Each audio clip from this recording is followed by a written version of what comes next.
The Atreides are dead. Paul and his mother didn't survive the desert, and Arrakis is now back in control of House Harkonnen.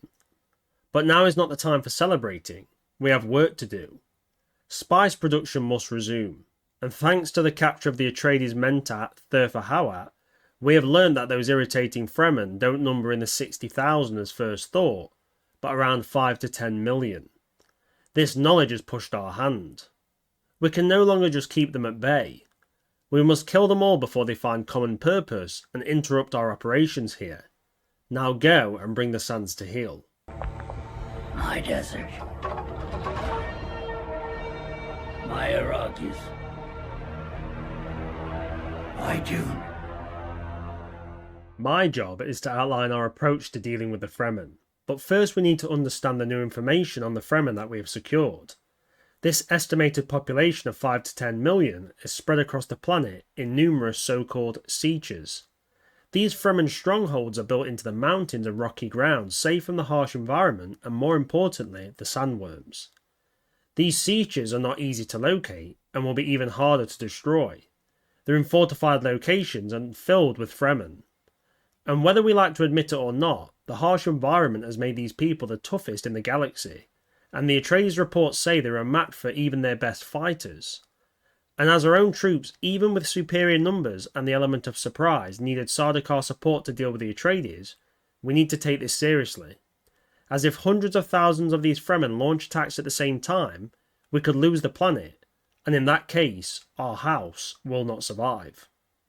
The Fremen are experts of the desert and have shown aptitude using guerrilla tactics to ambush and hit our troops, then immediately after melt back into the sands. But we've observed a key weakness: their lack of shield use.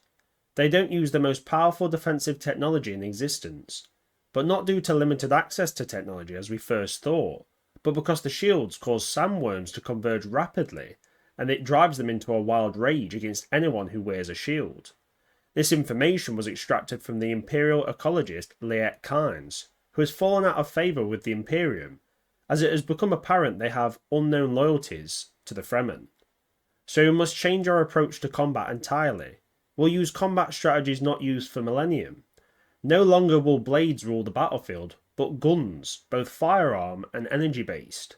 We will shoot the Fremen from afar. It's our best chance to win in combat, and it negates their savage close combat abilities, as they have proven themselves to be absolutely ruthless in hand-to-hand and blade-to-blade combat. But this alone won't be enough. They are annoyingly adaptive, though our use of shields should give us the edge in the firefights. The north of Arrakis is well mapped out, and we have been here for 80 years, and know every landmark and spice field. But the south is a mystery. Its borders are protected by huge storms that can actually tear through metal, and it also has dense cloud cover. And thanks to the lack of satellites around Arrakis, which is definitely a puzzling situation, and the Baron himself has begun investigations into this matter. And satellite coverage would help us greatly, with everything from spice production to intelligence gathering. The penetration of the south will take time, and we must have complete control over the north first. Even then, it will be the toughest part of this military campaign, and off-world support will be necessary for success. But mercenaries will come, with a big enough bounty and rewards promised. We'll also need to go to the Bene Twi'leks for a new twisted mentat after Paita de Vries was assassinated, not only for their advice on various situations, but their mathematical abilities are needed, especially as I need an exact track of the amount of Fremen killed. We need to make sure we know about every man, woman and child that drops. This is the only way we'll ever be able to have an accurate understanding of how well our mission is going. And maybe, with enough coercion, the Bene Twi'leks might lend us some of these so-called face dancers. These experts at infiltration would be the only chance we have at infiltrating the Fremen, but I doubt they'll lend them to us unless we can apply certain pressure. The Fremen seem to be getting access to various resources and supplies from off-world sources. The only way this is possible is due to smuggling groups and some connections in the Spacing Guild. Well, the Guild may control interstellar travel, but local space is our domain, and we will create a steel ring of ships around Arrakis. Nothing will go in or out unless we have cleared it. Every ship, even our own, are to be double checked, and if the Guild raises concerns, we'll go to the Emperor and the Landsraad. We know the Guild is powerful, but they wouldn't dare invoke the wrath of the Emperor or the Great Houses. And to increase the pressure, we own the spice. If the guild pushes back, then we can reduce spice production down to a trickle. Without the spice, their precious navigators won't be able to get the ships from A to B.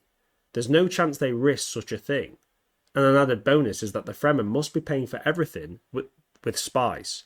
They have nothing else of value to trade, so once we stop this black market, less spice is going to be coming to the markets, and this will increase the demand, which only we can fill. The Baron already predicts a jump of 10 to 15% in prices. This will help fund this operation and keep the Baron happy, which is always a good thing. The more information we unravel from the Atreides and the Imperial operatives makes the situation more complex by the day. Even those damn Bene Gesserit witches have their fingerprints all over the Fremen, with some kind of religion implemented by them. It's strongest in the south of Arrakis, with the Fremen there being described as fanatics compared to their northern counterparts. But this gives us options when it comes to sowing dissent and fracturing the Fremen into more manageable groups. But we must be careful not to make martyrs and energise this religious ferocity. We don't want a religious war on our hands. It will make operations too unpredictable, and could lead to them doing tactics that are completely illegal in Landsrat terms. Now we have a basic grasp of who we're fighting, and to be honest, after 80 years we should have a lot more information on the Fremen. Our first priority now is getting spice production back up to quota. We need to get the spice harvesters and their crews working double time, and the Baron has authorised higher wages for them for a short period of time to incentivise this work. As we now have more cost than ever, we can't pay them too much. As you know, for our surprise attack on the Atreides, the Spacing Guild charged us a hazard fee, equal to 60 years of income from Arrakis, an insane sum of money that will take centuries for us to pay off. But this has its advantages. This shows us that the Spacing Guild thinks we're going to keep the stewardship for Arrakis for many generations, and the Emperor has no choice but to keep us here. We have many of his secrets, and if we lose Arrakis, not only will we not be able to pay our debts, but these secrets will be revealed to the Landsrat, and all hell will break loose. Also, once we begin to kill and remove the Fremen from around the spice fields, we will have far fewer losses to their ambushes and hit-and-run tactics, and we'll be able to exploit the richest spice fields previously too dangerous for us to harvest. But spice is not the only resource we must gather. More water will be necessary, as we're going to have to increase our military forces here exponentially. More people means more food and water will be needed, but with the cost of space travel these days, we need more local sources. Through our investigations into the water smugglers and various captured Atreides, we have extracted much valuable information about water sources, with many being in Fremen hands, and large underground water sources in various mountains and the northern polar sink, which the water traders control, will be seized by us. No longer will they decide how much is extracted, we will take as much as we need. This water isn't just for our troops though. We'll also use it as bait, leaving water supplies out for the Fremen to investigate, then we'll deploy air power to cut them down. They'll learn from this tactic quite quickly, but at the start it will help us kill quite a few hundred Fremen, maybe even a few thousand, and every dead Fremen counts. The Arrakis population that dwell in the cities known to the Fremen as the Greben, Sink and Panfolk, as these are the major locations in which these city dwellers inhabit, they need to be checked, and any spies or people who have sympathies towards the Fremen need to be terminated. We can no longer risk any infiltration from the Fremen through their ranks. We will replace them with our own people from Gedi Prime, and we will increase the numbers once we have the resources to sustain them. I intend the cities to produce more of our wares than ever. It will cut down on travel costs for supplies, and we need to save every penny we can. Also, no longer can we underestimate our enemy. If the Atreides saw them as a useful resource, and their reports talk of them being elite in terms of combat and survival skills, then we must believe it. We may have hated the Atreides, but they were no fools. They recognised talent and knew how to uplift it. So our brute force strategy needs to be altered. We not only need to use the hammer, but also a blade in the weak spot. And this will be done with the deployment of our intelligence forces. We need to observe and assess how to pin down and beat the Fremen. Rabon will not like this approach, but the Baron tells me he's only going to be in charge for a short period of time.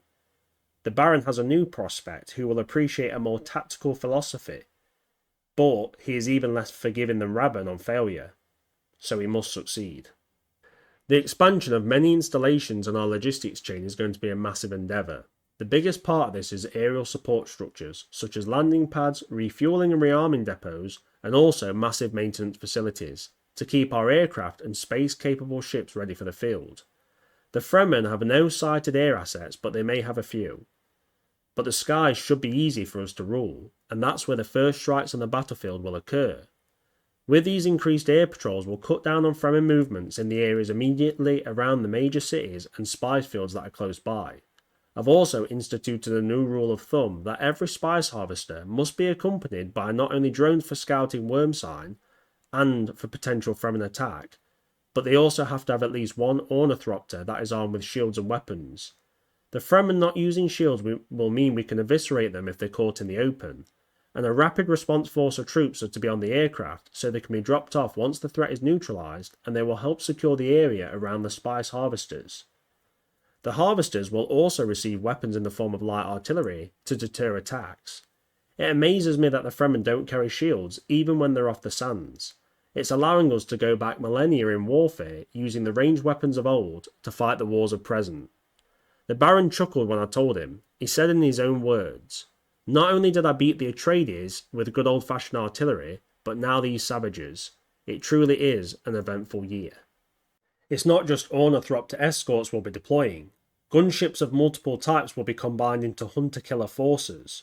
With their immense firepower, a mix of light and heavy artillery, rockets, and conventional and energy guns, the Fremen that try to stand up to these will be wiped out. Their shields cover them even when firing, and only a tiny amount of the ship's structure are vulnerable to return fire, though the ornithopters sometimes have to drop their shields to fire inbuilt weaponry, but it's only for a split second. These hunter-killer groups not only engage Fremen in the open desert, but even in the rocks and mountains, with concentrated firepower blasting through nearly anything. And the largest of these gunships, the same type we used to bombard the Atreides and drive them and trap them in the caves during the Battle of Arrakis. These behemoths will be used to smash the sietches once we locate them, literally bringing the roofs of these strongholds down upon its inhabitants. But this phase of the operation won't happen until we have enough forces in place to hit every siege in the north at once. We'll need hundreds of thousands of troops and thousands of gunships to support this operation. The troops being brought in will be our usual conscripts. The variation in skill level is massive, and the more capable will be given better equipment and training. The harsh conditions will make them stronger and tougher than ever before. We need warriors that can have a better chance against the Fremen than previously, as the average close quarters engagement is 7 of ours dead to 1 of theirs. This will change with the widespread deployment of firearms and energy weapons, and our troops have shields, whereas they do not. We can tear them to pieces at range, but this is where that increase in air power comes in, as we'll need to ferry troops from one rocky formation to the next. They cannot touch the sand with a shield activated at all, or we'll have the worms converging, and it may even draw more to the spice fields surrounding where the men are deployed. And if this interrupts the spice production, we'll have the Baron to answer to. And once we begin to move in on the sietches, flamethrower teams and large amounts of handheld explosives and grenades will be issued to these close-quarter battle teams. Their primary job is keeping the Fremen away from the gun-wielding soldiers. If they are allowed to close in, our losses will be massive. We have to use every advantage we have, and also take advantage of the lack of their shield use, before they begin to adapt. Hopefully, their way of life with moving through the desert will keep them from adopting shields en masse, because if they do, we're going back to knife fighting, and then we'll need millions of troops to win this war. We need to try and keep them without the shields. The gun is our massive advantage. This is how we beat the Fremen. This cannot be stressed enough. Elite sharpshooter teams equipped with anti-gravity suspensor belts, harnesses and shields will be armed with sniper-style weapons. They'll be deployed via aircraft deep into Fremen territory. With this gear, they'll be able to move to the highest and most untraversable areas to get vantage points for miles in every direction. And in groups of between 20 and 30 men, they're going to be a force to be reckoned with. Picking off Fremen from afar, and the return fire will bounce harmlessly off their own shields. And if the Fremen close in, we'll have these units in constant contact with our hunter-killer gunship forces, so if they're killed, the air assets can still wipe the Fremen out. We want to put some pressure on the natives, make them feel that the noose is tightening, and drive as many as possible into the sietches so we can track and discover the locations. Artillery can also be directed at the sand to attract the sandworms. When the Fremen are in combat with our troops, if the situation looks like a loss for our men on the ground, all air forces have the authority to target the sands to bring the worms in so the Fremen can be shot from the sky and eaten from below. Even they cannot outrun the beasts in the open desert. While we build up for the large decapitating strike in the north, we'll also have to focus on defences on the major towns, cities and spice silos. With the Fremen getting hit hard, they will push back, so we must prepare, with perimeter walls with inbuilt shields on all major assets, and garrison forces are to be tripled and supplemented with emplaced heavy weapons along the walls and newly built guard towers. We need to cut down any Fremen before they get inside the walls. Sensors and traps will be surrounding all locations, though these need to be built on solid ground or the desert will swallow them up, and brand new outposts are to be built on strategic rocky areas around our territory. These outposts aren't going to stop a large Fremen attack, but they will give us a chance to detect them so we can mobilise a response before they endanger our installations. And in the long run, once we push the Fremen south, I intend to have a ring of small outposts on the border of the southern territory, so that any major Fremen pushes north can be detected and smashed before it ever gets within 100 miles of our harvesters. If we can have a safe northern Arrakis, it will be a huge boon for spice production and morale in general. The Fremen have major spice harvesting operations of their own. It suggests that they have their own harvesters in the unseen south, and with their knowledge of the sandworms and deserts, they can probably harvest 10 times what we can. But up north we never see any Fremen machines doing harvesting, but what we have witnessed is Fremen either from the sieges or small villages going out and sifting through the sands by hand to get spice. They only do this when a sandworm has passed. It seems to give an abundance of spice for such a simple operation, and this is where we'll have to clamp down, killing these people before they can harvest the precious spice, which is ours by imperial decree I might add. And the Fremen use their spice in their food, drinks and medicine. The sheer amount they use means that if we cut off some of their supply it will hurt them deeply. This leads me to an important thing that most people forget about the Fremen. They're not just hardy people, but due to their intake of spice constantly, their age of death is far higher than most humans. Even in such an inhospitable planet, they live to grand old ages, and can outlive most on other worlds. This means we need to factor in that their elders have seen much in their years, and some will remember times before we took control of the planet 80 years before. They will have studied us well, and may have more knowledge about our ways than we would wish. Do not underestimate these people. The Duke of Atreides didn't, and neither should we. To encourage the troops to fight harder and achieve success, the Baron has allowed me to tie bonuses for pay and rations of food, water and luxury items if they achieve certain kill counts on Fremen and tough objectives. We can actually sustain losses as Gedi Prime has billions of people and millions of troops that we can pull from, but for every soldier we deploy it's far more efficient if they actually do something. We need to avoid feeding meat into the grinder, otherwise it could take 50 million troops to kill 5 million Fremen, and it would take centuries. This is not acceptable. We need to be efficient and lethal. We need the Fremen to fear our troops as right now they don't. They see us as poor fighters and amateurs, and I'm promoting new people into leadership and training positions. We'll also bring mercenaries and specialists from various guilds and other houses to mould our forces into something better. This won't be cheap, and the Baron wasn't keen at first, but then I pointed out that one of the Atreides' most successful leaders was Gurney Halleck, once one of our slaves. The use of skilled people outside of one's great house will be necessary for victory, though I will add, we need to make sure all ties to previous houses and guilds are cut. We need to give them big pay, big rewards. We don't want any spies or infiltrators. We must also embrace some of the Fremen's tech once we collect enough of it. The still suits are far superior, allowing for such efficient recycling of bodily fluids that even a full 24 hours of time in the desert might result in less than a single cup's worth of water lost. This technology alone would increase the time our troops can spend in the field. Then there's the mysterious thumpers, which can be used to call worms. These can be used to send a sandworm towards your enemy, or to keep it away from friends crossing the deserts. There's many more unique technologies that they have, and we need to investigate and reverse engineer each one. Some may even lead to huge cost savings, and the Baron loves squeezing every penny, so let's make him happy, shall we? A more worrying Fremen ability that's been reported but not confirmed by our scouts is that they ride the sandworms, using them as some kind of massive land train.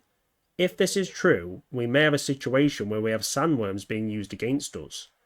We should be fine with our installations all being on solid rock, and our forces being ferried around by air assets, but still it's something to worry about. And killing a sandworm will require the heavy gunships, because as far as I know, there's never been a recorded kill on such a colossal creature. But if we do kill one, we need to present it to the Baron as a trophy, maybe even one for the Emperor, but let's see what happens. It's been put forward to use biological or chemical weapons against the Fremen, but it seems a risky and low impact effort. First, the Fremen wearing their still suits are very well protected, and they can also use respirators with these, so there's very low chance they're going to inhale any type of gas-based bioagent or chemical. And we've also documented them even checking the water when they take it from the dead bodies of our troops. They say it's full of chemicals, so they don't just ingest anything, they're not stupid, they check. So, poisons are going to be difficult to get into the water supply for them. Also, the deployment of these weapons into the sieges is unlikely, as getting an infiltrator inside is almost impossible. And by the time we could actually deploy these weapons into them, we'll have had to blast our way through the rock, so it's a bit pointless. And then there's the fact that biological or chemical weapons could affect the environment, especially the spice. It's not worth the risk of contamination. It could damage our spy shields and even lead to a reduction in amount and quality available on the planet, which would be an empire-wide crisis. The use of poisoned ammunition and blades is fine though, but due to the Fremen's tough lifestyle and ingestion of spice, I predict they will be less useful against the Fremen. They're quite resilient people, so don't expect too much when you strike them. As we begin to get things under control and have built up our logistics and forces, it's then a waiting game on locating the sieges. Once we have every single one we can find in the north, then we need to see if the forces we have is enough to deal with them. If not, more reinforcements will come by the thousands, and as many aircraft as we can produce. And yes, it might be expensive, but imagine this, an Arrakis when we don't need to worry about Fremen attack, and the most lucrative spice fields are then ours for the harvesting. We could just leave a skeleton crew on the planet, and in the long run our profits will reach peaks unseen in the Empire's history. So this is a necessary investment, and it will pay its dividends, I assure you.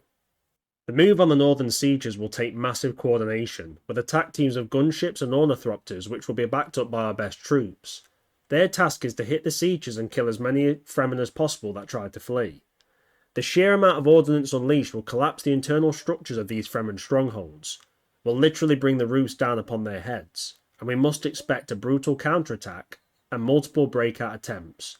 Casualties are going to be high on both sides. Then we'll need troops positioned on the perimeter surrounding the sieges, taking control of any solid ground we can, so they can intercept anyone who escapes the attack teams. These perimeter teams will need to be large, as even a small group of Fremen can be dangerous and we do not want them regrouping and then trying to launch counterattacks. As the combat unfolds, patrols of aircraft will be sweeping the southern border for anyone trying to flee south or potential Fremen reinforcements coming up to the north.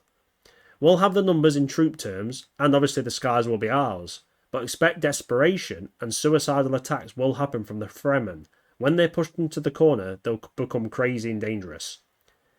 Also, if push comes to shove, sacrifice of ground forces for kills is acceptable, but keep the aircraft safe.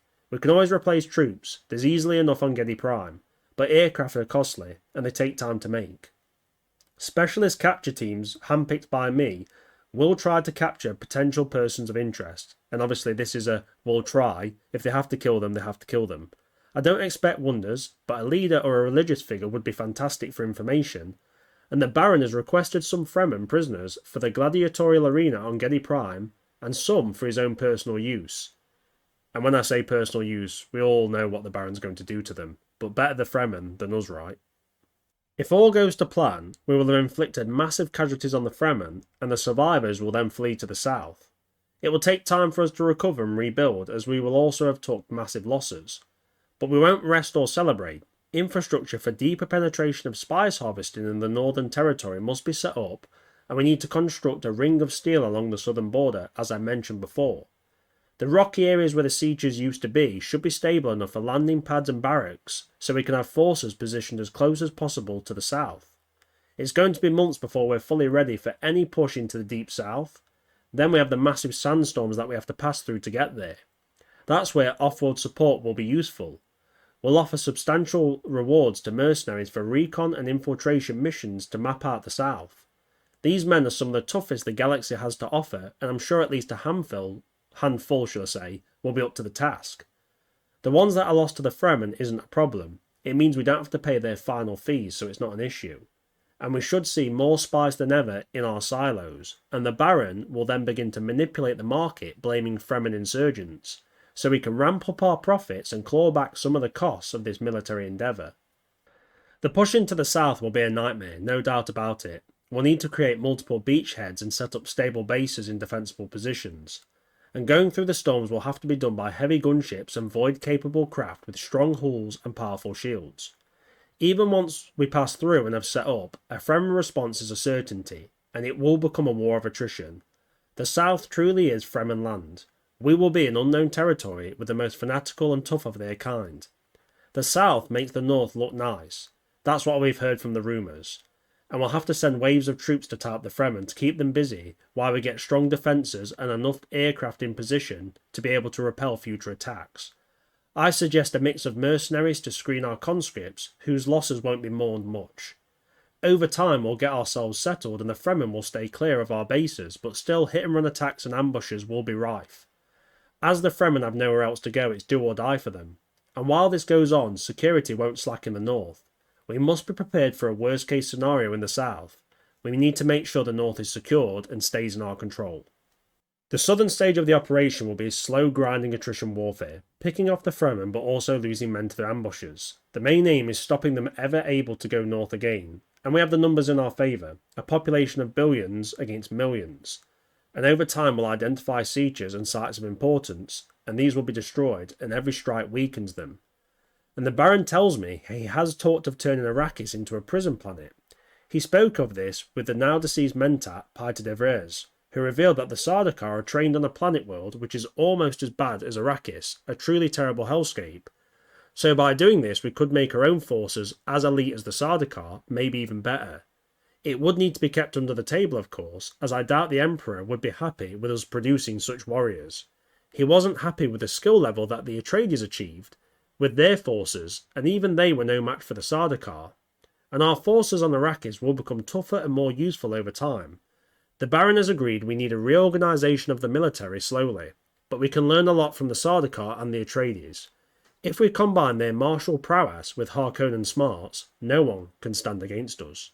Hopefully by this time the Baron will have got the damn Spacing Guild to put some satellites into orbit around Arrakis. This will give us the eye in the sky we need to keep track of everything. And once the Fremen are stuck down south, we can divert more troops from the north to really put the pressure on them. And whether we'll truly kill every Fremen on Arrakis is debatable, but getting them to the point of just surviving in the shadows will be enough. And if the Baron ever goes ahead with his prison planet endeavour, keeping some Fremen around for training would be a great idea. As these new troops that are being trained on the hellscape that is Arrakis would also have to fight the Fremen, it will make them tough and brutal fighters. We would have troops that would actually be better than the Sardaukar in the long run. Also, the rich southern spice fields will also be able to be harvested now, and rumours have it that they're dozens of times richer than the ones in the north. I can see the yields now. We'll have so much spice, we'll be able to bathe in it. Securing the south also gives us some interesting options if our stewardship of Arrakis is ever ended. We'd be able to place sabotage teams deep into the south, and once the new house moves in, we can sabotage the spice harvesters and refineries. We wouldn't even have to kill anyone. Once they miss a few spice tithes, the Imperium would demand someone takes over who knows what they're doing, and once again, House Harkonnen would have stewardship of Arrakis. We will always control the sands. They are ours. Another important goal not directly linked to our operation but something that must be done is the location and securing of the Atreides ancestral atomics. These nuclear warheads are hidden on Arrakis and cannot be allowed to fall into Fremen hands. Luckily they're well hidden and protected by the best biometric security. As long as we can secure the site, and even if we're not able to access them, we'll bury these weapons if needed, as long as they don't fall into the wrong hands. And we must be aware that Atreides stragglers may be hiding out with the smugglers or even with the Fremen potentially. If we find them, take them alive. Their intel would be most useful in this endeavour. We can achieve victory against the Fremen, but it will cost money, time and lives, and the Baron sees the cost in this order. But as long as we're willing to spend these resources, it can be done. We spent 80 years on Arrakis without missing a single spice tithe, and we can easily achieve that again. And in the long run, the amount of money saved in military spending will be massive once this operation begins to achieve its goals. And Arrakis will truly, for the first time since the spice was harvested, be under control by the Imperium, and more importantly, House Harkonnen will have been the ones to bring it to yield. My desert. My Arrakis. My Dune. Right, back to being Jellybean now. Anyway, I hope you enjoyed the video. That was a fun one to do. Obviously, some people will disagree that the Harkonnens can take it, but I've tried to kind of do a video from their point of view and how they try and take on the Fremen. Anyway, it was fun to make. Hope you enjoyed it. And as always, guys, thanks for watching and have a beautiful evening.